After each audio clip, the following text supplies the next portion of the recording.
O senhor acredita em arrebatamento secreto da igreja, né? Acredito. Secreto? Secreto. E secreto é bom que se diga. Secreto para quem? Secreto para o mundo, mas não para a igreja. Secreto para o mundo, que o mundo não estará aguardando. O mundo está esperando a volta de Jesus, Não. mas nós estamos esperando. A trombeta vai soar. O Senhor vai dar ao alarido a voz de comando para ressuscitar os mortos em Cristo. Os mortos em Cristo, ao toque da última trombeta, com a voz de comando, que é o alarido, eles ressuscitarão. O mundo, aqueles que estão mortos sem Cristo, não vão ouvir, porque se ouvir vai ressuscitar. Então esse arrebatamento ele será secreto para quem? Para o mundo, mas não para a igreja. Se o arrebatamento acontece antes da tribulação, da grande tribulação, onde a Bíblia mostra claramente dois eventos distintos, arrebatamento secreto e volta gloriosa de Cristo. Pois bem, isso é uma pergunta feita geralmente por um pós-tribulacionista, né? O que você está fazendo agora aqui, o advogado. Eu tô... Essa pergunta, provocando a situação. Veja bem, o Senhor Jesus Cristo, ele virá arrebatar a sua igreja, e esta igreja, quando ele vier arrebatar, ele não vem com as nuvens, já começa por aí. Se lermos 1 Tessalonicenses, capítulo 4, 16 e 17, Jesus não vem com as nuvens. Ele sobe com as nuvens. A igreja sobe com as nuvens para encontro nos ares e dos ares para o céu. Mas o texto usado pelos pós-tribulacionistas de que Jesus voltará depois da grande tribulação, ele é vindo com as nuvens e todo o olho o verá. Só que no arrebatamento não tem isso. Mas somente nesse retorno glorioso. Na primeira vez que ele vem, portanto, ele vem para ressuscitar os mortos, arrebatar a sua igreja e transformar os vivos e arrebatar a igreja. Todos os textos apresentados pelos pós-tribulacionistas, advogando que Jesus vem depois da grande tribulação, em nenhum deles tem arrebatamento da igreja, em nenhum deles tem transformação de vivos, em nenhum deles tem arrebatamento da igreja. Não tem arrebatamento, não tem ressurreição dos mortos e não tem transformação dos vivos. Tem apenas reunião. A reunião ocorrerá onde? Aqui na terra. Já no arrebatamento, há um encontro nos ares e dos ares diretamente para o céu. A bodas. Vai para as bodas do Cordeiro. Quando você chega em Apocalipse, capítulo 19, versículo de número 14, o que é que você vê? Jesus descendo do céu com quem? Com os anjos e com a igreja. Ora, se ele está descendo com a igreja, para ela descer, primeiro ela precisa? Subir. Então subiu quando? Se ele está descendo depois da grande tribulação e ela está descendo com ele, quando foi que ela subiu primeiro no céu para depois descer com ele? Esses não foram os santos que morreram e ressuscitaram e encontraram com Cristo? Então, quando Jesus vier para arrebatar a igreja, as almas se unirão aos corpos e eles virão ao encontro de Jesus. Só que lá no texto de Apocalipse 19, 14, eles estão descendo com Jesus e, pasme, em cavalos brancos. Quer ver isso? Manda aí. Aqui, aí.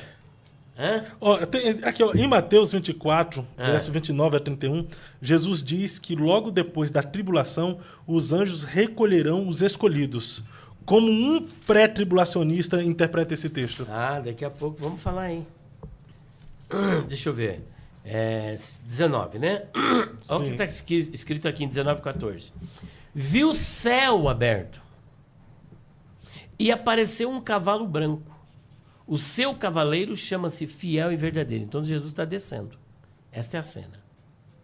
Ele julga e peleja com justiça. Os seus olhos eram como chama de fogo e sobre a sua cabeça havia muitos diademas. Ele tinha um nome escrito que ninguém sabia, senão ele mesmo. Você sabe que Jesus vai mudar de nome, né? Jesus? Ele vai mudar de nome. Essa é uma revelação forte. Quando eu falo isso nas escolas de teologia, o pessoal fica... Jesus vai mudar de nome? Vai. Se é que ele já não mudou. E tem mais. Eu vou me assentar no trono dele. No trono de Jesus? No trono de Jesus. Entendeu? Vou estar sentado lá. No trono de Jesus. Mas o trono não é dele? O que a gente vai fazer sentado no trono dele? Mas eu posso. Ele revelou para mim. Hoje o senhor não pode sentar nem no trono do presidente da igreja? O senhor acredita em revelação? Acredito. Pois eu recebi essa revelação direta de Jesus. Então, se o senhor acredita, o senhor vai acreditar no que eu estou falando. Mostra o texto. Eu pensei que era Eu Acredito podcast. Mas eu mostro o texto e não acredita, então. Não, pera um pouquinho. Eu acredito, mas agora... Ah, te peguei agora, hein? Olha a invertida, hein? Pastor Fábio, agora eu te deu invertida aqui. Eu acredito, podcast. Eu acredito, ó. Tô fazendo propaganda aqui do seu podcast. Eu acredito, Eu acredito, pronto. Então acabou. Se você acredita, não tem que Mas mostrar. tem que ter um respaldo bíblico, né? Pra gente acreditar. Que ele vai mudar de nome? É. E que eu estaria sentado no trono Sim. dele? Não deixa eu perder o Apocalipse 19 e 14. Vamos me chamar de herege aqui. Vamos lá, então. Bora lá. O senhor tá preparado, né? Eu tô preparado? Então Pode vamos lá. xingar, não tem problema. Eu percebi que de vez em quando aparece o pessoal lá que fala umas coisas assim muito doidas lá, Lá né? fala, Uau! bastante, fala. Aqui, aliás, né? Aqui. Vamos lá, então. Jesus, se ele não mudou, ele vai mudar. Que eu não tenho bem certeza. Ele disse que teria outro nome, tá? Ele falou para mim. Revelação, isso. Meu Deus! Fui chamar o pastor Eli para falar essa borrachice aqui. Oxe, coisa boa, eu gosto de ouvir essas coisas. Ele falou, mostra o texto. Mostra o Apesar texto. de Eu Acredito podcast. No Eu Acredito podcast, eu tô fazendo propaganda de outro podcast. Mas eu tô né? trazendo você. Obrigado. Tá bom, então, bora lá. É porque pegou tanto esse César, ele tem um poder de penetrar Mostra na mente o texto, do povo, né? viu? Esse é o É César. persuasão, né? Não, esse camarada eu vou falar só a graça, viu? Capítulo 3, versículo 12 de Apocalipse. Tá escrito assim, ó.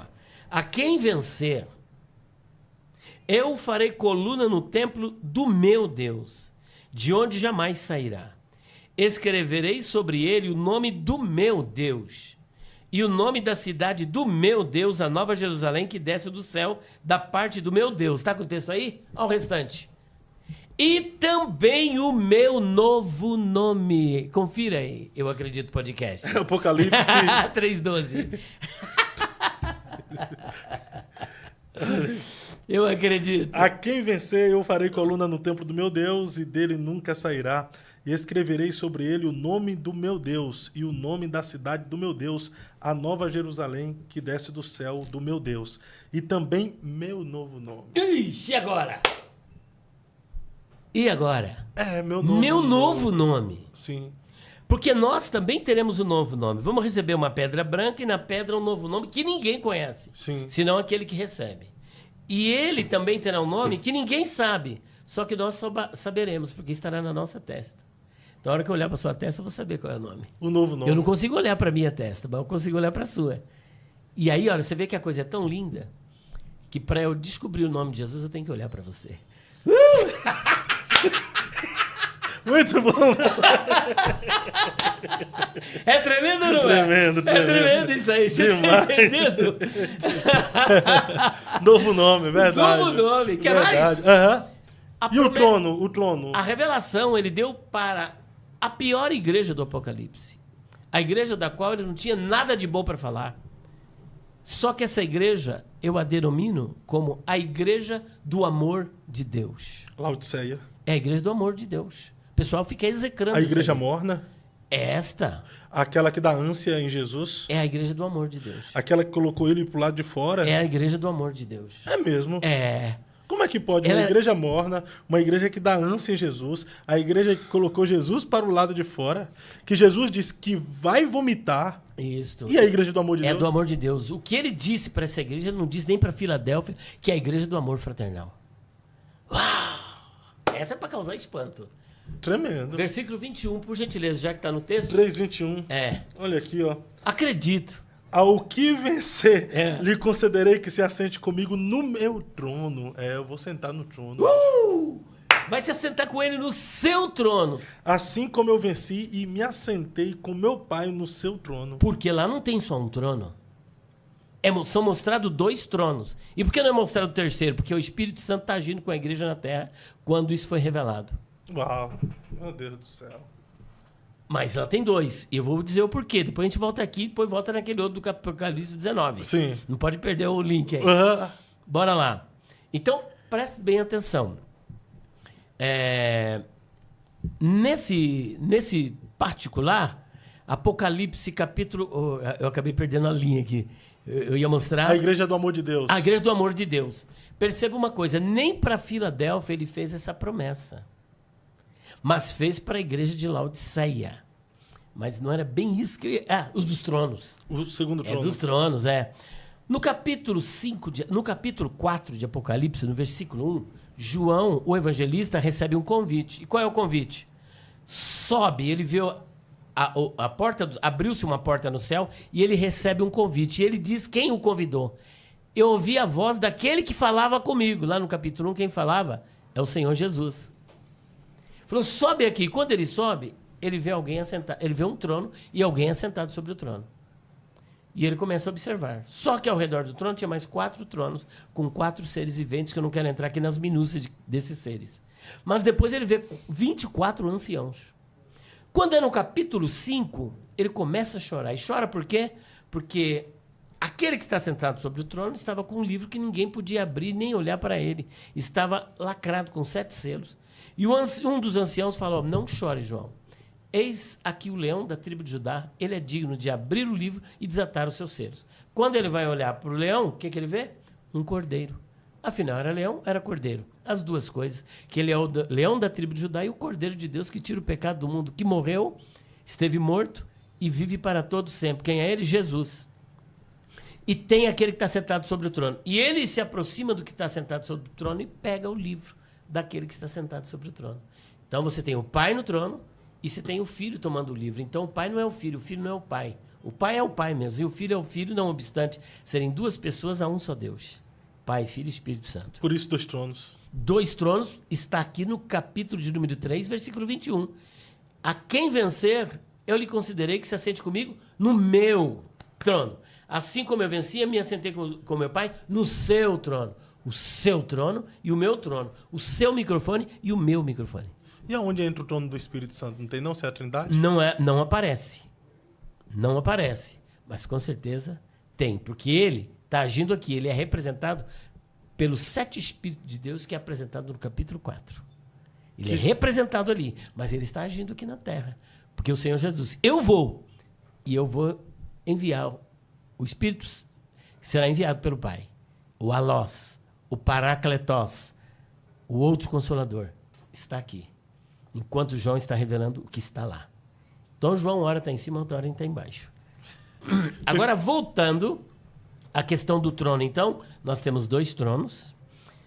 E aqui no capítulo 19, não sei se eu perdi algum, que é tanta coisa. A gente estava falando sobre... capítulo 19 de Apocalipse. 19 e 14. 19 e 14, olha só que interessante, né? Olha lá. Olhei e vi uma nuvem... Opa, é 19, já deu um salto aqui feio. 18, 19 e 14. 19 e 14. Aqui. Olha, a partir do versículo 11. Vi o céu aberto e apareceu um cavalo branco. O seu cavaleiro chama-se Fiel e Verdadeiro. Ele julga e peleja com justiça. Os seus olhos eram como chama de fogo e sobre a sua cabeça havia muitos diademas. Ele tinha um nome escrito que ninguém sabia, senão ele mesmo. Estava vestido com um manto salpicado de sangue, e o nome pelo qual se chama é o Verbo de Deus. 14. Seguiam-no. De onde? Do céu de onde ele veio. Os exércitos que estão no céu. Apresenta o local. Estão no céu. Esses exércitos. Sim. Em cavalos brancos e vestidos de linho fino, branco e puro. Quer saber quem é que se veste assim? É só ler o versículo 7 a 9. Regozijemo-nos e exultemo-nos, e demos-lhe a glória, pois são chegadas as bodas do Cordeiro, e já sua noiva se aprontou. E foi-lhe dado que se vestisse de linho fino, resplandecente e puro. O linho fino são os atos de justiça dos santos. E disse-me, escreve, bem-aventurados aqueles que são chamados à ceia das bodas do Cordeiro. E disse-me ainda, estas são as verdadeiras palavras de Deus. Então, quem são esses santos? A igreja descendo com Cristo. Então, se ela está descendo com Cristo, primeiro ela tem que ter subido. Sim. Inclusive, um amigo nosso, cujo nome eu não quero declinar, num debate, aí ele vai me esgoelar. quando ele foi arguido, quem são esses exércitos que está descendo com Jesus? Sabe o que ele afirmou? Ele é pós. Afirmou que é a igreja. Então, se a igreja está descendo, para descer primeiro ela subiu. Só que o pós diz que a volta de Jesus é um só evento, não tem duas fases. Que é o assunto que nós estávamos tratando ainda há pouco. Sim. Então, se ela está descendo, primeiro ela subiu. Para ela subir, Jesus tem que ter arrebatado ela primeiro. Só que agora ele está voltando com ela para o milênio. Então, quantas? Duas. Acabou! E quando eu vou ler George Weldon Led, ele diz que isso parece que é isso mesmo. Simon Kistemaker, que é uma obra publicada pela casa editora, que é presbiteriana, que só publica material presbiteriano, calvinista e tal, nesta obra, no comentário que ele faz de Apocalipse 19:14, ele também afirma que esses santos, esse exército, é a igreja com os anjos. Mas Tá mesclado. Se foi a igreja com os anjos, como é que tá descendo se não subiu? Sim, mas calma lá. Tem ainda... Oh, meu Deus, como é que é o nome dele? O que escreveu o Apocalipse. Eu ainda falei... Acabei me esquecendo o nome dele. Não é Greg Kinnear, não é. Esqueci o nome do autor, que também foi publicado pela Edições Vida Nova. Esqueci o nome dele. Infelizmente, fugiu aqui. O autor, um calhamaço de acho que mais de 1000 páginas. É um comentário exegético de Apocalipse da Edições Vida Nova. Grant Osborne. Pronto, já lembrei. Grant Osborne. Ele é calvinista e ele é também calvinista. Não, ele é pós-tribulacionista, melhor. Parece-me que é arminiano, mas ele é pós-tribulacionista. E ele também defende que aqui é a igreja com os anjos. Então, se a igreja está descendo com Jesus do céu, primeiro ela tem que ter subido. Sido arrebatada para o céu. Em algum momento. Em algum momento. Todo pós-tribulacionista que confessa que a igreja foi para o céu, ele deixa de ser pós para ser pré. Ou melhor, ele é um pós que na verdade é pré, mas ele não sabe disso. O calvinista, o pós-tribulacionista que confessa que é a igreja que está descendo com Cristo. É pré, mas não sabe. Ele acha que é pós, mas ele é pré. Só que ele não sabe disso. Então ele está meio perdido. Está perdido. A gente chama de escatologia customizada. Sabe aquele carro que é da Volkswagen, mas você olha, mas que carro é esse? Mudaram aqui, mudaram ali, mudaram aqui, mudaram ali. Você fica quebrando a cabeça até que você vê o emblema da Volkswagen. Fala, é da Volkswagen, mas que carro que é mesmo? É isso aí. O senhor tá afirmando, perguntando ou provocando? Provocando.